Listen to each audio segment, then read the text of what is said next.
Nungshima Jannabi na punde Nungshima Lighting na kahide Nungshima Jannabi na punde Nungshima Nanay gina magleplama Akibalay din tay bang siya Jannabi lang lani ikong na Jeta pula fa Tatat lagay ko ta Laulagay malisin na Nungshima di tamoy Oy bani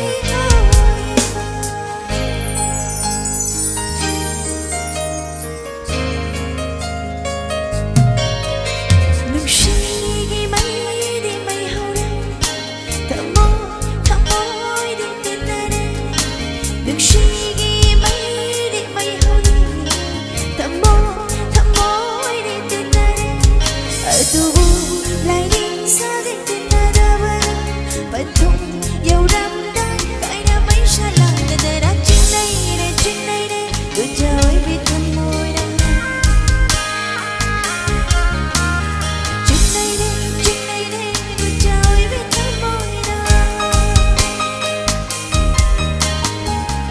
Thank you. Thank you, Anishiba. Isay kudo damjege.